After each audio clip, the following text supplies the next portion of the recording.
Se eu não tivesse me envolvido, Ana poderia ter morrido ou ter tido complicações sérias, porque ela não estava mais comendo, estava definhando, indo de hospital em hospital, mas nenhum médico resolvia a situação. Eu sou Elizabeth Lima e este é o canal É de Arrepiar. Se você gostar do nosso vídeo, não esqueça de deixar o like, se inscreva e ative o sininho de notificações para não perder nenhum vídeo do canal. Olá, podem me chamar de Lua. Eu tenho 21 anos e a história que contarei hoje aconteceu comigo no ano de 2011. Eu havia acabado de mudar de escola e estava começando a fazer novos amigos. Neste mesmo período, foi quando algumas coisas estranhas começaram a acontecer. Minha mediunidade começava a despertar. E por conta disso, eu começava a ver e ouvir certas coisas que os outros não percebiam. Uma das primeiras coisas sobrenaturais que aconteceu comigo foi em uma noite em que minha mãe estava na universidade e meu pai estava cuidando de mim e de minha irmã mais nova, enquanto esperávamos mamãe voltar. Mas, nessa noite, algo estava errado. Eu me senti estranha, me senti observada. Eu estava com medo de algo que eu não sabia o que era. E isso me deixou muito agoniada. Meu pai percebeu que eu não estava bem, mas eu não contei para ele o que eu estava sentindo por saber que ele não saberia lidar com a situação. E para não preocupá-lo, eu disse que não era nada. Contudo, essa agonia não passou, pelo contrário, apenas aumentou. Gradativamente esse medo e essa angústia ficaram mais presentes em meu peito, como se eu estivesse cercada por algo maligno, algo que queria me pegar, e eu não conseguisse fazer nada para me proteger. Era uma espécie de opressão. Eu só conseguia pensar em uma coisa. Tenho que contar para a mamãe, ela vai saber o que fazer. E nesse momento, eu que estava no quarto dos meus pais, junto com o resto da família que estava em casa, me levantei e fui para o meu quarto. Eu resolvi tentar dormir para ver se conseguia me acalmar, e fui. Quando cheguei ao meu quarto, liguei o ventilador de teto, deixei a luz ligada e deitei na cama. Deitei com o rosto voltado para a parede. E tudo que eu ouvia era o som do ventilador rodando e rodando sem parar, fazendo um barulho esganiçado. Concentrei-me em tentar dormir e me acalmar, mas eu não consegui. Com o passar do tempo, eu fui observando que aquele único barulho que eu ouvia foi mudando. Aos poucos, ele deixou de ser aquele barulho indistinto e começou a formar um nome, o meu nome.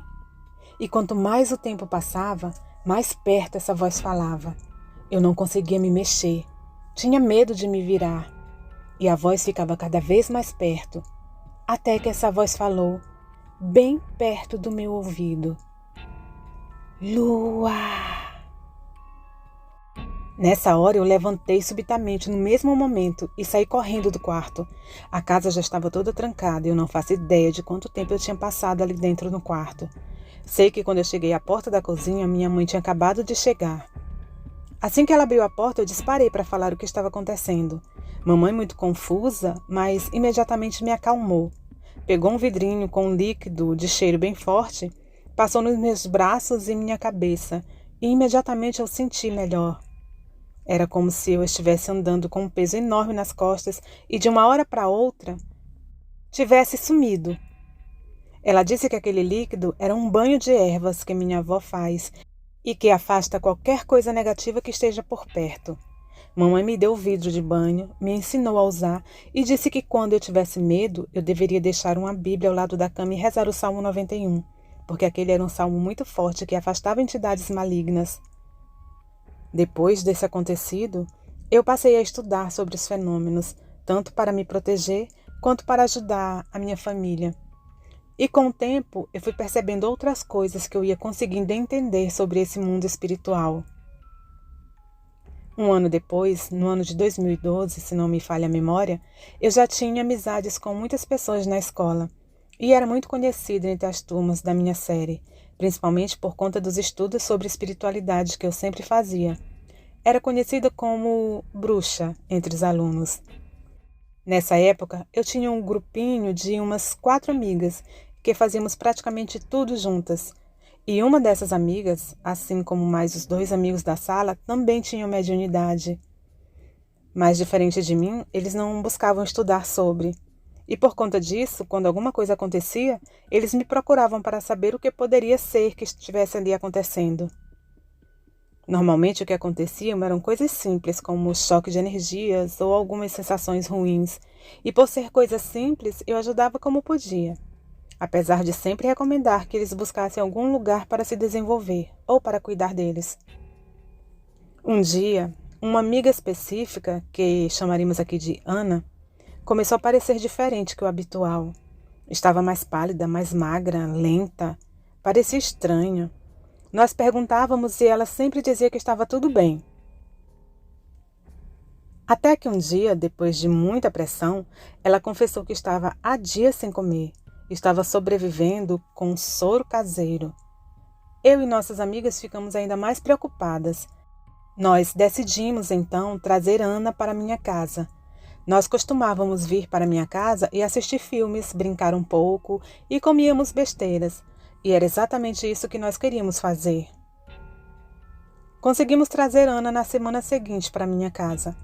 Eu, Rosa, Tulipa e Margarida, nossas outras amigas, já tínhamos feito um planinho para tentar fazer Ana comer alguma coisa, nem que fosse em pouca quantidade. Distraímos Ana um pouco e, enquanto conversávamos, minhas amigas que sabiam dos estudos que eu fazia sobre espiritualidade e esoterismo pediram para fazer uma oração simples em Ana, já que ela não conseguia melhorar, mesmo indo toda semana em médicos e hospitais. Eu, inocentemente, resolvi fazer.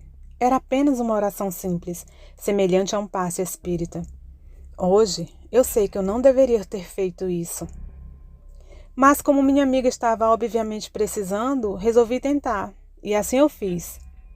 Coloquei uma das mãos sobre o estômago de Ana, que a essa altura estava sentada em uma cadeira ao meu lado. Demorou apenas alguns minutos, e eu retirei a mão e voltei a conversar com as outras meninas, enquanto Ana permanecia calada. Depois de uns 5 minutos que eu já tinha tirado as mãos dela, Ana começou a reclamar. Ela dizia que ainda estava sentindo minha mão na barriga dela, só que dessa vez, apertando. Sendo que eu mal encostei nela, nunca apertei seu estômago, e nisso as meninas começaram a ficar com medo, e eu achei aquilo bem estranho. E é aqui que a parte sobrenatural dessa história realmente vai começar. Vejam bem, nós estávamos no terraço da minha casa, que é completamente coberto e fechado. Nisso, Ana não parava de reclamar, dessa mão apertando em seu estômago e que só apertava mais ao passar do tempo. Ela estava ficando desesperada. Nessa situação meio problemática, eu peguei um banho de ervas que minha avó me deu, que serve especificamente para afastar energias e entidades ruins. Passei nela e esperei. Aos poucos ela foi melhorando e se acalmando, e quando aconteceu isso, nós tentamos fazer ela comer um pouco de pipoca que nós tínhamos feito. Ela comeu 3 grãos e colocou para fora. Disse que não conseguia comer, então não insistimos. Fomos todas para a sala da minha casa, onde nós íamos assistir um filme. Contudo, ela continuava diferente e o clima permanecia tenso. Em algum momento, não muito tempo depois, as coisas estranhas começaram a acontecer. Ana, do nada, começou a dar um chilique. Ela disse que tinha uma mulher no canto da minha sala e que essa mulher estava olhando para ela. Eu e as outras meninas não estávamos entendendo nada, mas ela continuou dizendo que essa mulher estava perseguindo ela, que essa mulher não a deixava em paz e que agora estava começando a ameaçar o namorado dela. Ela estava alterada, ficava perguntando sobre o namorado. Nós ligamos para ele, mas não conseguimos contato, o que a deixou ainda mais nervosa. E ela não se acalmou até que conseguimos falar com ele e constatar que ele estava bem e estava em casa. Segundo Ana, a mulher era alta e vestia uma roupa negra que cobria seu corpo completamente. Ela tinha cabelos brancos, longos e lisos, e um rosto obscuro que não aparecia muito, mas que parecia ser de uma mulher velha. Depois que ela se acalmou, nós a colocamos no sofá. A essa altura, eu mandei que as outras meninas esperassem no terraço, e me deixassem sozinha com Ana, que tinha ficado mais fraca e pálida do que quando chegou.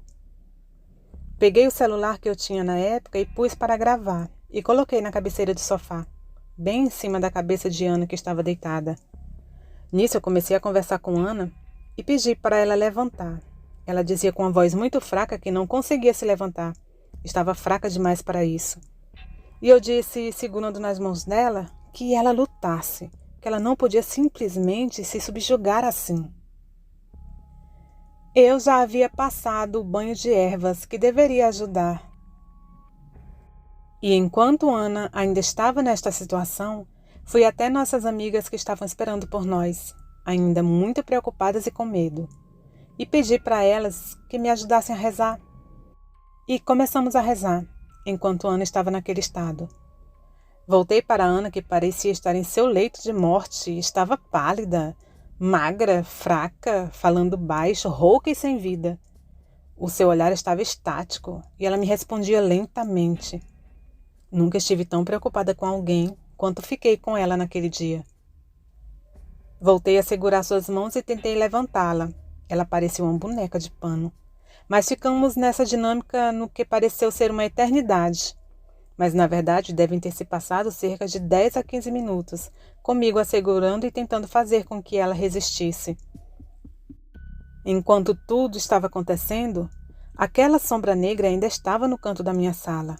Mas, com o passar do tempo, à medida que as meninas iam rezando e eu mesma ia pedindo ajuda espiritual, e Ana tentando resistir, algo foi acontecendo. Aos poucos, Ana foi conseguindo se levantar do sofá. Ficou de pé, se apoiou em mim e conseguiu ficar em pé praticamente sozinha. Mas à medida em que ela ficava mais forte, eu ficava mais fraca.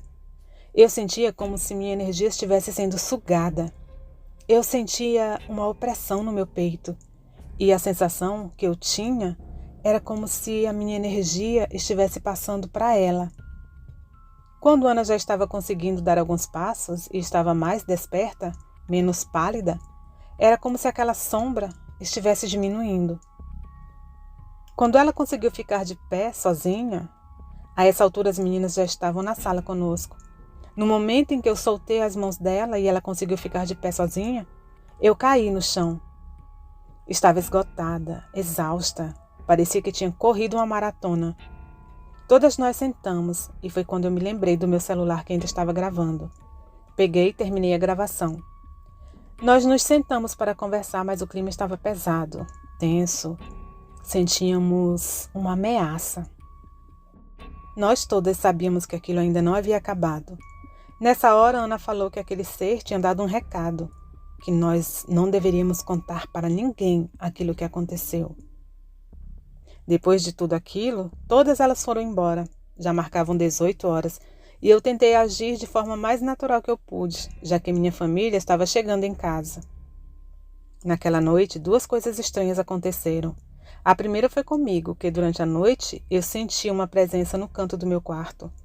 Isso não era o que me preocupava, já que ali convivia uma criatura que se escondia nas sombras e que estava na minha casa há anos. Mas isso é história para outro relato. Nessa noite, o que eu estranhei era que tinha algo diferente. Era como se aquele ser me vigiasse. Mas eu estava tão cansada depois de todo aquele acontecido que eu só caí na cama, adormeci de pura exaustão. A segunda coisa que aconteceu quase simultaneamente a isso foi com minha mãe, que teve sonhos estranhos. Na manhã seguinte, acordando para ir à escola, nunca me senti tão cansada, fraca e indisposta. Considerei faltar à aula. Pedir para minha mãe me deixar ficar em casa, já que eu não estava bem. Mas quando pensei em minhas amigas, resolvi fazer um esforço e ir. Antes de sair de casa, achei por bem levar um terço para proteção. E já que minha casa estava cheia deles, pensei que não seria difícil. Ledo engano. Não encontrei nenhum. Procurei até quase me atrasar para a escola e nada. Fui assim mesmo. Quando cheguei à escola, fui falar com minhas amigas e todas disseram que não passaram bem a noite. Hoje vejo que isso não era de se espantar. Todas poderiam estar assustadas depois da tarde que tivemos. Porém, uma das meninas disse que naquela manhã ela havia procurado um terço em sua casa, mas também não tinha encontrado nenhum. Outra coisa muito interessante é que quando eu parei para ouvir o áudio que eu gravei quando tudo aconteceu, minha voz foi gravada normalmente, mas a voz de Ana não. Se você gostou desse vídeo e tiver alguma história parecida, envia pra gente. E não se esqueça de compartilhar com seus amigos e nos seguir nas redes sociais.